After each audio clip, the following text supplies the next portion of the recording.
Il y a un moment que tous les pilotes virtuels connaissent. La première fois que vous enfilez un casque de réalité virtuelle. Vous regardez autour de vous, vous voyez votre cockpit en taille réelle, et pendant quelques secondes, votre cerveau oublie complètement que vous êtes assis devant votre ordinateur. Vous ne jouez plus à un simulateur, vous êtes dedans. Vous sentez la hauteur, vous estimez naturellement les distances, vous regardez votre ailier simplement en tournant la tête, vous prenez enfin conscience de la taille d'un cockpit de ligne, d'un char ou d'un F-18. C'est exactement à ce moment-là que beaucoup de pilotes se disent: je ne pourrai plus jamais revenir sur un écran. Mais il y a un énorme problème. Quand on cherche un casque VR aujourd'hui, on trouve absolument de tout. Des casques autonomes, des casques PC, des modèles à 400 euros, d'autres à plus de 2000 euros, et surtout, énormément de conseils qui mélangent tous les usages. Parce qu'un excellent casque pour jouer à Beat Saber n'est pas forcément un excellent casque pour passer 3 heures dans le cockpit d'un F-16 ou d'une GTA 3. Et c'est là que beaucoup de gens se trompent. À la boulette. Aujourd'hui, on va voir pourquoi la simulation est probablement l'utilisation la plus exigeante qui existe pour un casque VR. Quels sont les pièges à éviter, les critères qui comptent vraiment, et surtout, quel casque choisir selon votre budget et votre pratique. Parce que non, le meilleur casque VR n'est pas forcément celui que vous croyez. Avant de comparer les casques, il faut comprendre une chose. La simulation n'a absolument pas les mêmes besoins que le reste de la réalité virtuelle. Si vous jouez à Beat Saber, Super Hot, Half-Life Alyx ou n'importe quel jeu VR classique, votre regard est constamment attiré par ce qui est proche de vous. Les ennemis, vos mains, les objets, les décors. Bref, votre cerveau pardonne énormément de petites imperfections. En simulation, c'est exactement l'inverse. Vous passez votre temps à chercher des détails minuscules. Lire un cadran, identifier un avion à plusieurs kilomètres, maintenir une position parfaite pendant un ravitaillement vol, et là, le moindre défaut devient immédiatement visible. Une image légèrement floue, une compression un peu trop agressive, une lentille moyenne, un champ de vision trop réduit, tout cela vous fatigue beaucoup plus vite. C'est pour cette raison qu'un casque simplement bon, un VR, n'est pas forcément un bon casque pour la simulation. En réalité, les simulateurs sont probablement les jeux les plus exigeants qui existent aujourd'hui pour un casque VR. Ils demandent énormément au casque, mais aussi énormément au PC. Et justement, c'est ce qui nous amène au premier piège. Quand on commence à chercher un casque VR, il y a une question qui revient systématiquement. Est-ce qu'il est sans fil? Et c'est parfaitement logique. Dans notre tête, sans fil veut dire liberté. Plus de câbles, plus de risque de s'en mêler, une expérience forcément meilleure. Sauf qu'en simulation, ce raisonnement ne tient plus vraiment. En simulation, contrairement à un jeu comme Beat Saber ou Superhot, vous êtes assis. Vous restez dans votre siège pendant 1 heure, parfois deux, parfois beaucoup plus. Vous ne faites pas des tours sur vous-même, vous ne traversez pas votre salon, vous bougez essentiellement la tête. Si le câble passe derrière votre épaule ou qu'il est suspendu avec une potence, vous oubliez très rapidement sa présence. Mais ce n'est pas le vrai sujet. Le véritable problème, c'est la qualité de l'image. Le problème de la compression. Un casque PCVR équipé d'un DisplayPort fonctionne exactement comme un écran. Votre carte graphique envoie directement l'image au casque, sans compression, sans traitement intermédiaire. Toute la qualité produite par votre carte graphique arrive directement devant vos yeux. Les casques autonomes, eux, fonctionnent différemment. Qu'ils utilisent un câble USB ou le Wi-Fi, ils ne reçoivent pas un signal vidéo DisplayPort. Votre PC doit d'abord compresser l'image en temps réel, puis le casque doit la décompresser avant de l'afficher. Et cette étape supplémentaire n'est jamais totalement gratuite. Dans beaucoup de jeux VR, vous ne le remarquez presque pas. En simulation, c'est une autre histoire. Elle révèle tous les défauts de cette compression, car ce sont précisément les petits détails qui souffrent le plus de cette compression. Les contours deviennent légèrement moins nets, les textes perdent un peu de précision, les scènes très riches en détails peuvent montrer quelques artefacts, Et même lorsque ces défauts restent discrets, votre cerveau travaille davantage pour interpréter l'image. Résultat, après une longue session, la fatigue visuelle est souvent plus importante. Alors, est-ce que cela veut dire qu'un Quest 3 est mauvais? Ce n'est absolument pas ce que je suis en train de dire. Le Quest 3 est probablement l'un des meilleurs casques VR polyvalents du marché. Si vous jouez à différents jeux VR, que vous aimez aussi les applications autonomes ou que vous découvrez la réalité virtuelle, c'est un excellent choix. Mais si l'objectif est avant tout la simulation PC, alors il existe des casques pensés spécifiquement pour cet usage et cette différence, on la ressent très vite dans le cockpit. Alors, si le sans-fil n'est finalement pas le critère le plus important, qu'est-ce qu'il faut vraiment regarder avant d'acheter? En réalité, pour un pilote virtuel, il y a 5 critères qui font réellement la différence. Et une fois que vous les connaissez, choisir un casque devient beaucoup plus simple. Le premier critère, et probablement le plus important, c'est la netteté. En simulation, vous passez votre temps à lire. Lire vos instruments, lire un écran MFD, lire un HUD, lire un GPS. Plus l'image est nette, moins vous aurez besoin d'utiliser un zoom ou de vous pencher vers les écrans. C'est ici qu'entre en jeu une notion dont on parle encore assez peu, le PPD pour pixels per degré. En résumé, ce chiffre indique combien de pixels sont affichés dans chaque degré de votre champ de vision. Plus ce nombre est élevé, plus les petits détails deviennent lisibles et contrairement à ce que l'on pourrait croire, ce n'est pas toujours le casque avec la plus grosse résolution qui offre le meilleur résultat, parce que cette résolution doit être répartie sur tout le champ de vision. C'est donc le PPD qui traduit réellement la finesse de l'image que vous percevez. Mais une image très définie ne sert à rien si elle n'est nette qu'au centre. C'est justement le rôle des lentilles. Les anciens casques utilisaient principalement des lentilles Fresnel. Elles faisaient le travail, mais elles avaient un défaut majeur, une toute petite zone de netteté. Dès que vous regardiez légèrement sur le côté, l'image perdait rapidement en qualité. Aujourd'hui, les meilleures expériences reposent sur les lentilles pancake ou encore mieux, des lentilles asphériques en verre. Et ce changement importe un bénéfice que peu de gens mentionnent. Les lentilles Fresnel produisent ce qu'on appelle les God Rays, des filaments lumineux qui apparaissent autour des sources de lumière vive, sur un HUD vert dans un cockpit sombre, de nuit ou par temps brumeux. Ces reflets parasites sont particulièrement gênants. Avec des lentilles pancake ou asphériques, elles disparaissent complètement. Pourquoi est-ce si important en cockpit? Parce qu'en simulation, on ne tourne pas constamment la tête. On regarde naturellement les instruments avec les yeux. Le rétroviseur, les jauges moteurs, les écrans latéraux, plus la zone de netteté est grande, plus cette sensation devient naturelle. Et c'est un détail auquel on s'habitue très vite jusqu'au jour où on le remet un ancien casque. Une fois que l'image est nette, il faut encore réussir à oublier qu'on porte un casque. C'est probablement le critère le plus sous-estimé. En simulation, on ne joue pas 15 minutes.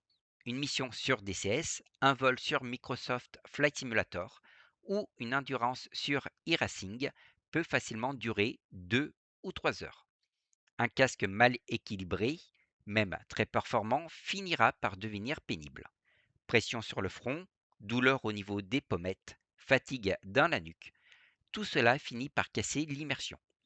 Ne regardez donc pas uniquement le poids annoncé, regardez aussi comment ce poids est réparti.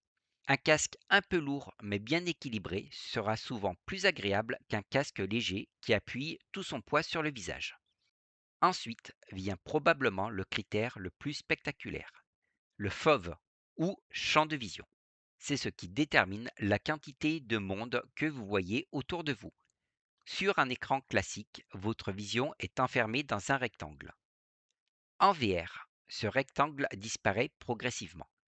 Plus le champ de vision est large, plus vous avez l'impression d'être réellement dans le cockpit. En course automobile, cela renforce énormément la sensation de vitesse. En aviation, cela améliore votre perception de l'environnement. Tout devient plus naturel. Attention cependant, le fauve ne fait pas tout. Un immense champ de vision avec une image moins nette n'est pas forcément un meilleur choix, à champ de vision un peu plus réduit, mais beaucoup plus précis. Comme souvent, c'est une question d'équilibre. Et enfin, il reste un dernier critère, celui dont on parle finalement assez peu, alors qu'il influence directement la qualité de l'image, la connectique. Si votre priorité est la simulation PC, la présence d'un véritable DisplayPort reste, à mes yeux, un énorme avantage. Pourquoi? Parce qu'il permet d'envoyer directement le signal vidéo produit par votre carte graphique, sans compression, sans conversion supplémentaire. Toute la puissance de votre PC est utilisée pour calculer l'image, pas pour l'encoder. Est-ce que cela veut dire qu'un casque autonome est incapable de faire de la simulation? Bien sûr que non. Beaucoup de pilotes utilisent un Quest 3 avec plaisir, mais si votre objectif est d'obtenir la meilleure qualité d'image possible et de profiter pleinement d'un PC haut de gamme, une connexion DisplayPort reste aujourd'hui la solution la plus adaptée. Maintenant que vous savez ce qui fait un bon casque pour la simulation, vous avez toutes les cartes en main. Choisir devient beaucoup plus simple. Et contrairement à ce qu'on lit parfois sur Internet, il n'existe pas de meilleur casque. Il existe surtout le meilleur casque pour votre utilisation. Personnellement, je vois trois grands profils de pilotes. Si vous n'avez jamais essayé la réalité virtuelle ou que vous voulez un casque capable de tout faire, alors le Meta Quest 3 reste une excellente porte d'entrée. Pourquoi? Parce qu'il est polyvalent. Vous pouvez faire de la simulation, jouer à Beat Saber, regarder des films, utiliser des applications autonomes sans avoir besoin d'un PC en permanence. Ses lentilles Pancake sont très bonnes, son catalogue est immense et surtout, son prix est difficile à battre. Mais si votre terrain de jeu, c'est avant tout la simulation, un casque polyvalent montre vite ses limites. Car lorsque l'on passe l'essentiel de son temps dans un cockpit, les priorités ne sont plus les mêmes. On ne cherche plus un casque capable de tout faire, mais un casque pensé pour exceller dans une seule mission. Et c'est exactement ce que propose le Pimax Crystal Light. Contrairement à la plupart des casques grand public, le Crystal Light n'a pas été conçu comme un casque autonome auquel on ajoutait un mode PC. Dès le départ, il a été pensé exclusivement pour le PC VR. Pour y parvenir, Pimax a fait des choix radicaux.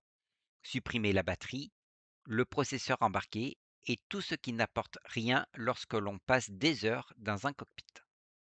Le résultat, c'est un casque plus léger que le cristal original, plus abordable, mais surtout entièrement optimisé pour la simulation.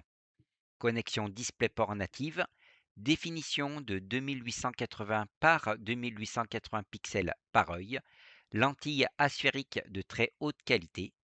Tout est réuni pour offrir une image d'une netteté exceptionnelle, sans compression ni latence perceptible. Et c'est exactement ce qu'on recherche en simulation. Après quelques minutes, on oublie complètement le casque, il ne reste plus que le vol, la mission, la procédure ou la course. À mes yeux, c'est sans doute le plus beau compliment que l'on puisse faire à un casque VR. Et c'est aussi pour toutes ces raisons pour laquelle je considère aujourd'hui le Pimax Crystal Light comme l'un des meilleurs rapports qualité-prix du marché pour la simulation. Et puis, il y a une dernière catégorie, les passionnés qui ne cherchent plus le meilleur rapport qualité-prix, mais simplement ce qui se fait de mieux. Pour eux, des casques comme le Pimax Crystal Super repoussent encore les limites, avec un champ de vision plus large, des optiques asphériques haut de gamme, l'eye tracking intégré et une définition toujours plus élevée. Mais ces performances ont une contrepartie. Elles exigent un PC extrêmement puissant. Car en réalité, ce n'est pas le casque qui détermine à lui seul la qualité de votre expérience, mais l'ensemble de votre configuration. C'est d'ailleurs l'erreur la plus fréquente chez les débutants. Beaucoup pensent qu'en achetant un meilleur casque, ils obtiendront automatiquement une meilleure image.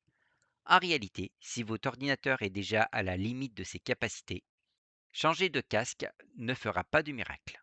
Pourquoi? Parce qu'en réalité virtuelle, votre carte graphique ne calcule plus une image, mais deux en très haute définition et en temps réel. Et comme les simulateurs comptent déjà parmi les applications les plus gourmandes, Chaque augmentation de résolution se traduit immédiatement par une forte hausse de la charge de calcul. Autrement dit, vous aurez beau posséder le meilleur casque du marché, si votre PC ne suit pas, l'expérience ne sera jamais à la hauteur. Soyons concrets. Si vous disposez d'une RTX 4070 Ti, 4080 ou 5070, vous pourrez déjà profiter d'une excellente expérience avec un Pimax Crystal Lite, à condition d'adapter les réglages graphiques selon les simulateurs. Avec une RTX 4090 ou une 5070 Ti, vous pourrez pousser les détails beaucoup plus loin et profiter d'une expérience très confortable dans la grande majorité des simulations. Enfin, si vous envisagez un Pimax Crystal Super, une RTX 5080 ou 5090 vous permettra d'exploiter pleinement son potentiel. Ces casques affichent une quantité de pixels impressionnante, ce qui demande une puissance de calcul considérable. Mais si votre configuration n'en est pas encore là, pas de panique. Plusieurs technologies permettent aujourd'hui de récupérer de précieuses images par seconde sans forcément changer de carte graphique. Le DLSS, le rendu Quad Views ou encore les outils d'optimisation disponibles via OpenXR permettent souvent d'améliorer sensiblement la fluidité. Mais la technologie qui me semble la plus prometteuse reste le Dynamic Forwarded Rendering. Le principe est finalement très simple. Vos yeux ne voient parfaitement net qu'au centre de votre champ de vision. Grâce au suivi oculaire, le casque sait précisément où vous regardez. Il affiche cette zone avec la meilleure qualité possible, tout en réduisant discrètement le niveau de détail en périphérie, là où votre vision est naturellement moins précise. Résultat, la carte graphique concentre sa puissance là où elle est réellement utile. Vous gagnez en performance sans que la qualité perçue ne soit, dans la plupart des cas, réellement affectée. À mes yeux, c'est l'une des évolutions les plus importantes de ces dernières années. Elle permet de concilier des casques toujours plus définis avec des performances qui restent accessibles. C'est aussi l'une des raisons pour lesquelles les casques équipés d'un suivi oculaire deviennent de plus en plus intéressants. Alors, après tout ça, est-ce que la réalité virtuelle vaut vraiment le coup pour la simulation? Si vous m'aviez posé la question il y a quelques années, je vous aurais probablement répondu ça dépend. Aujourd'hui, ma réponse est beaucoup plus simple. Si vous avez un PC capable de la faire tourner, oui, sans hésiter. Parce que l'AVR ne change pas seulement la façon dont vous regardez un simulateur, elle change aussi la façon dont vous le pilotez. Les distances deviennent naturelles, les trajectoires sont plus faciles à appréhender, et surtout, à un moment, quelque chose change. Vous ne regardez plus un écran, vous ne portez plus un casque, vous êtes dans votre cockpit, et c'est probablement à cet instant que l'on comprend vraiment ce que la réalité virtuelle apporte à la simulation.